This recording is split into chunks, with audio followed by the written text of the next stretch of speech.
Hello and welcome to another little scenario. So this is going to be a pretty short one, I hope. And so far I've stayed away from simulating anything related to the Russo-Ukrainian war, just because it's really not that easy to figure out where everything is, and the situation is very dynamic and changes from week to week, day to day. But one thing that has definitely sparked my interest was the flurry of cruise missile strikes that Ukraine is currently carrying out on the Crimean Peninsula. And you kind of have to give credit to the developers, because they're pretty up to date with this kind of stuff, and we can actually have fencers, in this case like the recon version, which is probably the one that they are using, and arm them with Storm Shadow missiles. And yeah, so that gives us the opportunity to actually simulate such strikes. And first of all, the problem is, I've been kind of working a little bit on, these are just assets from the game essentially that you can load in. And if you look at what Wikipedia has to say about where all the Air Force units are, then the Ukrainian flankers used to be here at Starokostinivka Air Base. What the hell? Starokostyantiv. Okay.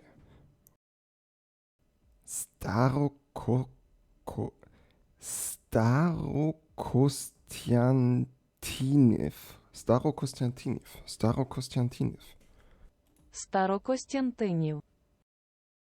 So that's where the flankers used to be at. And I'm pretty certain that they're not there anymore. But yeah, that's the closest I could find. And this is quite far away from the front line, right? So it would be 250 nautical miles to the Black Sea, and about 400 to the target that you want to strike. Can they go out that far? Yes, easily.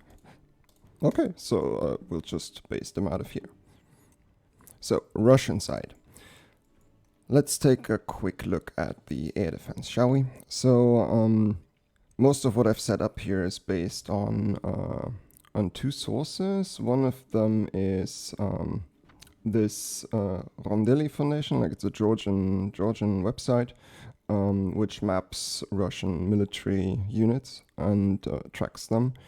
I think they are like the current update is 2018, so it is outdated, but it still gives you an idea what kind of stuff was here, especially concerning aircraft. But if we go to the air defenses, there is another very good article that I found by DRF Lab on the medium.com, who took the time to actually track all the radar stations and air defense sites. And then, of course, there's Google Maps. And when it comes to like the most capable air defense systems, of course, you should be able, like, they're not that super mobile. Sure, you can pack them up and set them up somewhere else, but they tend to have their, like, the position where they're at, and then they just stay there. And for Crimea, essentially, especially like the western area, the ones that I could find are over here in Sevastopol. Is it this one? There it is. So this is a site that had, like, this image is, I think, from 2022, June or something. And you can clearly see the tells and the radars here and here. And yeah, so this is one site. And if you go back in time, like, it has been here for many years. And it until like 2022, it hasn't moved. And then there is a different one over here somewhere. Yes. There it is. Radar. Probably another radar. And there are the tells. And this site has actually been hit by a missile attack recently. And then there are a whole lot of stations that really only have radars, and I tried to build them as best as possible, and we'll just quickly go through them. First one is Mayak, the Mayak station, which is over here. It has a toll, like at least here I'm simulating it as a toll rack, 55CH6M Nebo, and it also has like a Casta radar. This is the site that has reportedly been attacked by like a commando operation. So in this case, like there's a lot of like unknowns around this, but in this case I'll just assume that it is disabled and it's not going to be operating today. And there's even a few images where they have photographed the site on in this article. You can see it from the side over here, top over here, and yeah, you see the Castas and the Nieba. The Kerch site, pretty easy. It's over here.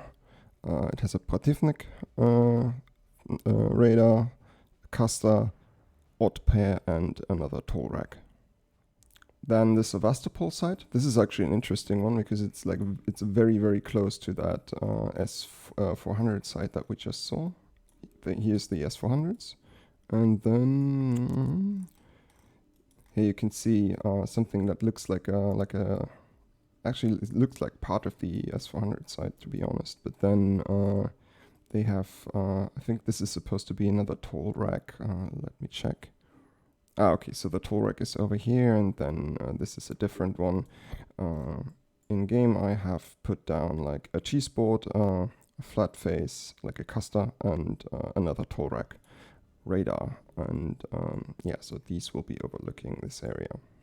Then there's radars at Gvardoyskoye airbase. This is going to be over here, and it has. It's just represented by another tool rack radar in this case. Feodosia is all the way over here. It's not going to play a big role this time, but yeah, it's another tool rack and another Casta. And then there's Belek, and that's part of an airport. Let me see if I can quickly find it. I think this should be Belek. And yes, so there's the radar station. You can easily, this is another toll rack, as you can see, and it's represented over here with a toll rack, a cheese board, a thin skin, and yeah, also the panzers. We'll get to the panzers in a minute. So to represent the damage that was done in recent strikes, as I have said, these radar stations are disabled. For the S400 side over here, from what I could figure out, like 2 of the launchers were destroyed. So this radar, like this S400 site, is down 2 TELs, and the one over here will be fully operational. So if we, like usually S400 sites should have panzers attached to them, and if you look at the on the Rondelli map, it also says that.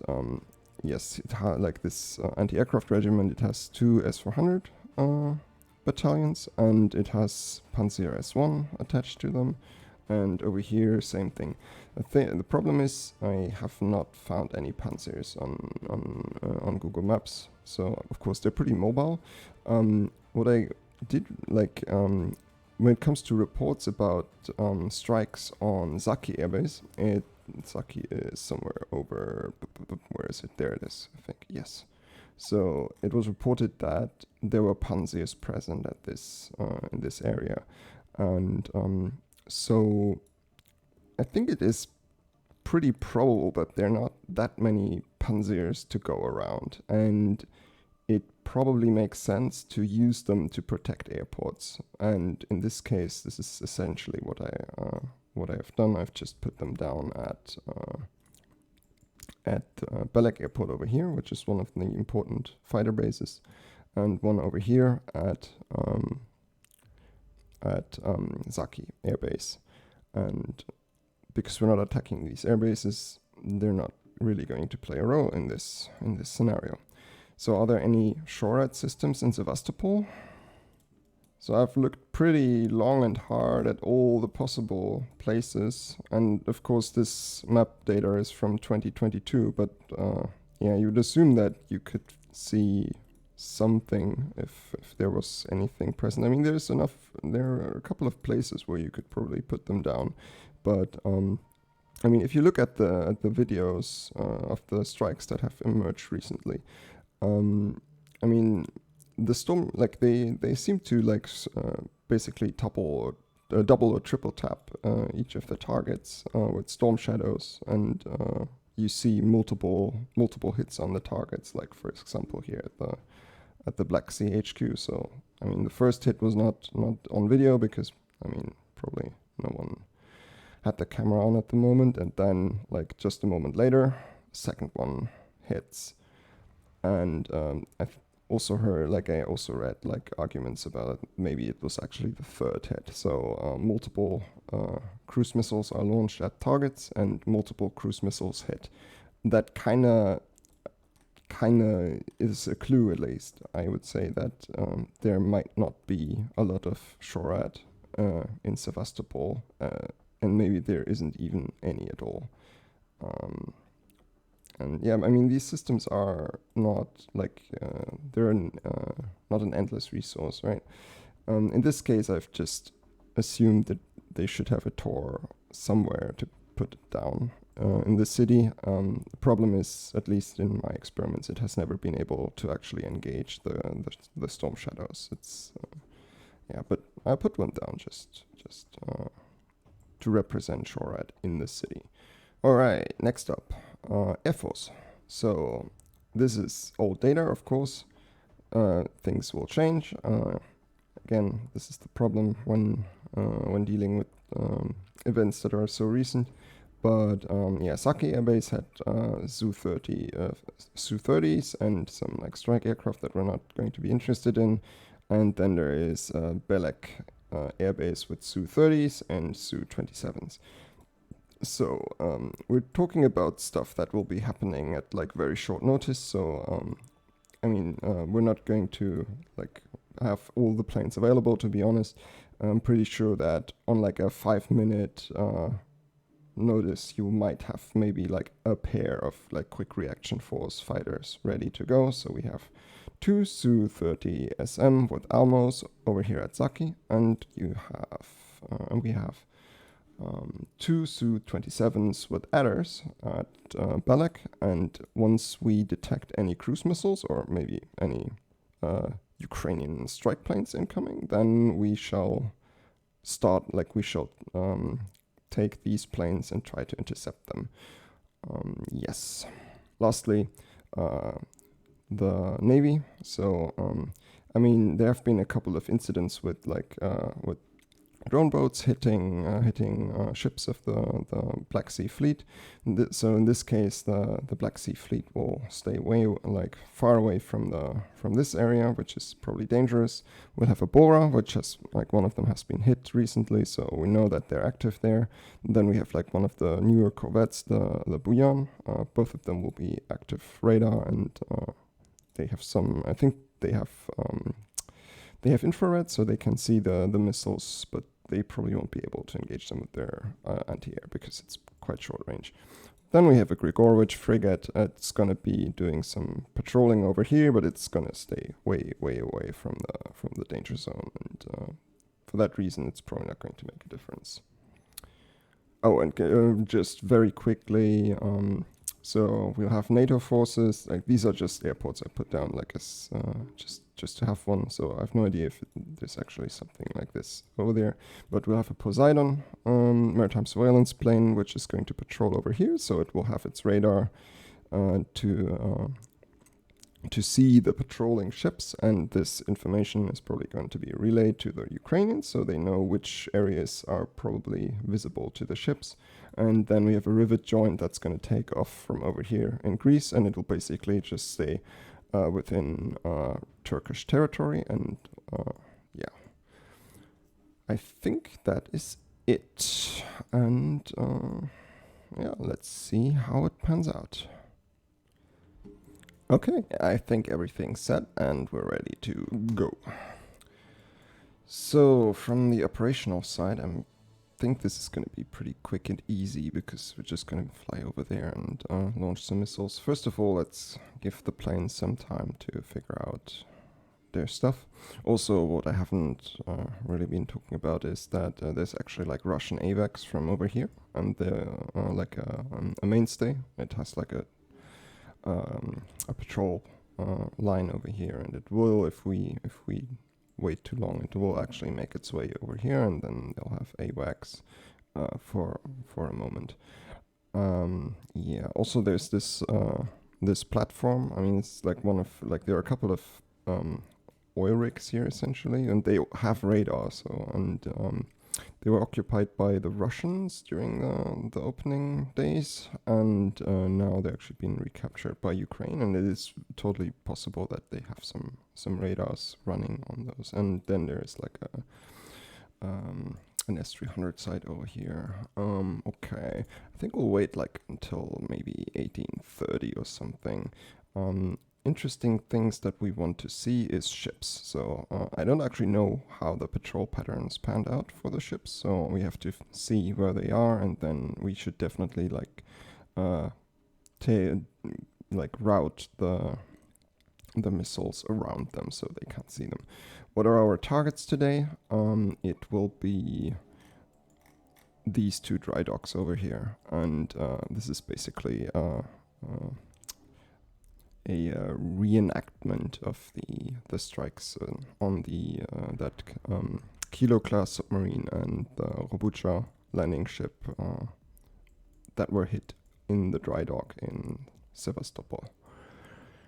Okay, from the Russian side, I think the most interesting things to watch is at what point can with this whole like radar system network that they have here, like at what point can they actually see that something's incoming? How much time do they have to react? And how well can the two S-400 sites that are still operating deal with it? Because I mean, there's a couple of problems here.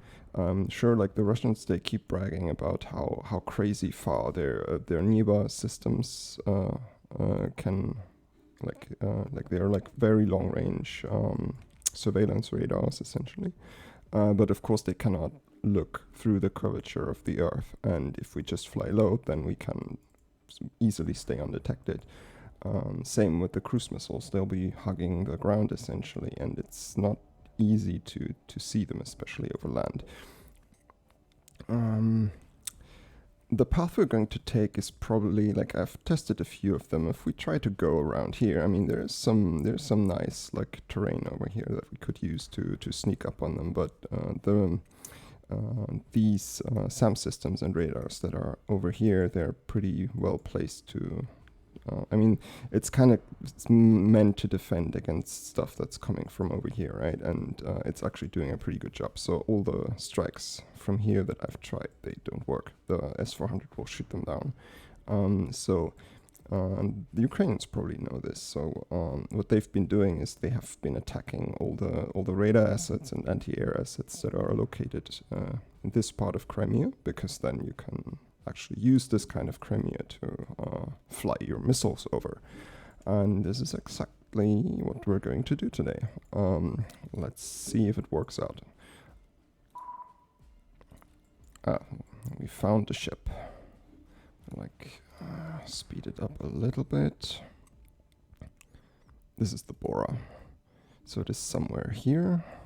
Our rivet joint is only just making its way to the Black Sea, and I think at this point we should probably send our planes. Would the Ukrainians have 4 fully operational Fencers to launch Storm Shadows? I have no idea. I mean, their entire Fencer fleet is on Oryx as confirmed loss. So what they have been using for this are essentially reactivated, or like from what I've heard, it's reactivated reconnaissance Fencers. And I have no idea how many of them they have. In this case, we'll just assume that they have a full group for ground strikes, which would be 4 planes, I think, in the NATO world. So let's launch them, shall we?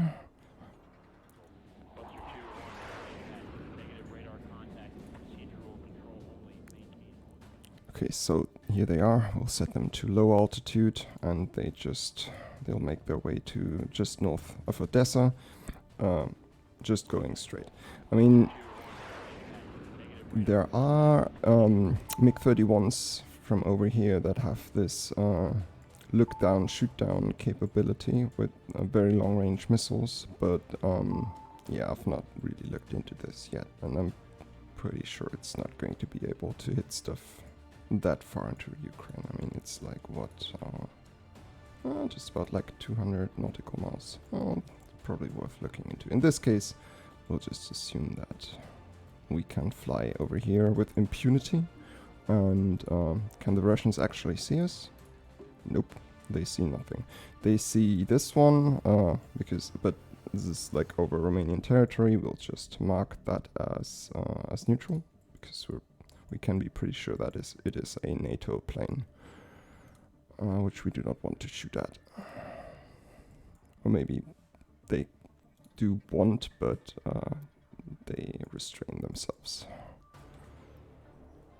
So as you can see, our weapon radius here is drawing ever closer, and it's actually no problem to shoot storm shadows at most of Crimea while still being well over the Ukrainian land area, right? You don't even have to go into the Black Sea. It's quite interesting. I think the range on them is just over 200 nautical miles. Yep, it is 215. Also, we need to be above 200 feet to launch them, which is no problem. We'll just stay at 1,000, and we should probably go down to 1,000 now. Our rivet joint is joining the party, and so we'll get some more accurate tracking. The rivet joint itself doesn't have active radar. It's literally just an eland platform. It's listening to emissions, and everything here is set to active emission. Everything is emitting, which is probably not going to be like this in reality. So of course this part is occupied, and there could be like radar assets and stuff here. So we'll just stay very close to Odessa, make our way further down. We have to, of course, keep an eye on the fuel gauge, but this is kind of a little bit misleading. Yes, they have burned a lot of their fuel because they have heavy missiles on the wings, but once they are gone, we can easily make our way back. Okay, looking good. Just to check, can the Russians see anything? No, for them it's just regular late afternoon, early evening. Nothing interesting happening. Now making our way into the Black Sea. Would that be enough? Like just a little bit further. Yeah, I think we're good. Time to launch the missiles. So we'll give each dry dock 4 missiles, and what we have to do now is, I mean, if we did it like this, they would just go fly straight at the target. And if that was the case, they would probably be spotted by the ships. So we will do like a little arch, and it will go from this part over here to here, and then we're kind of making use of this because this is like kind of a valley, and we'll be behind, we'll be in the valley for large parts of the flight, and yeah, hopefully that will protect the approach, or like mask the approach or whatever. Okay, so just let me set this up for each of them really quick, and then I'll be right back. All right, looks good. So we will launch the missiles, and then we just have to catch the planes before they start to RTB, because then they would gain altitude, which we don't want. That's the moment. So they would now go to 36,000 feet, which we do not want. We're going to unassign them from RTB and say 1,000 feet, and then just sneak our way back into Ukraine. Missiles are all out. Here they are.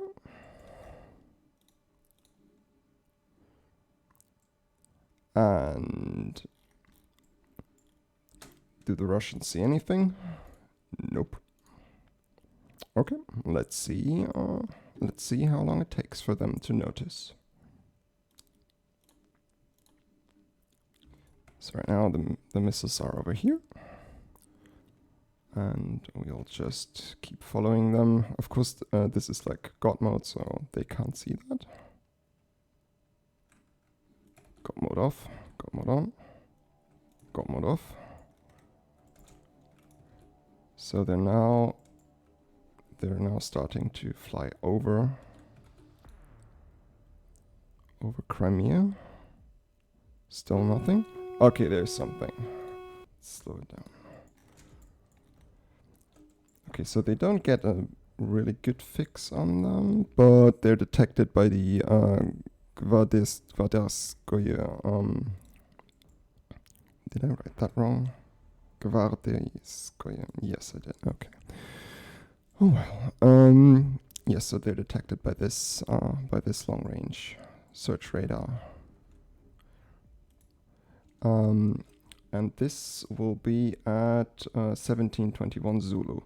And I mean, their flight path is very suspiciously in this direction. So is there an attack on the bridge? We don't know. What we will do, however, is we're going to set up an intercept mission. And we will assign the fighters from Saki. Okay, it's now 2 minutes later, and oh, look at that. The missiles have probably changed course. Like we're not perfectly tracking them, but yes, they seem to have changed course. So at that point, we can be pretty certain that these are going to Sevastopol. And for that reason, we will also, in a minute, scramble the other fighters from Belek. There we go. You do intercept. Okay, let's see. Note that we're about 3 minutes after they've been detected. So, I mean, I think if you're on a quick reaction team, even in NATO, even in NATO air forces, I think their reaction time is like 10 minutes for takeoff or something, maybe even 5. But I mean, over here, like they're already taxiing to the takeoff. We assume that they can literally react within 2 minutes or so, which is probably not super accurate. And here they come. So they will make their way to the missiles as fast as they can.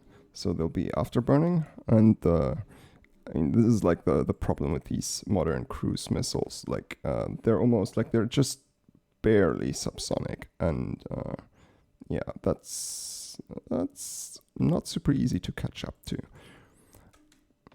Just a quick note. Sure, we're like well within the range of the S-400s, but can the S-400s fire on them? Well, no, because let me see. It's not operational. Oops. Okay. Let's see this one. So it has to obtain a high quality track on the target. which it cannot do because it cannot see the target, right? It's behind the curvature of the Earth. Okay, let's see. Can the planes get missiles off? And you have to they detected them at 6 minutes ago, and we now have fighters like screaming as fast as they can towards them, and they're only like less than a minute away from impact, and they'll be frantically trying to get a missile off or two, and trying to hit something that is small, difficult to track, and flying very, very fast. But this group managed to get some missiles off. Ooh, yeah, they're doing their best. Holy crap. Ooh, and they got a lot of missiles here.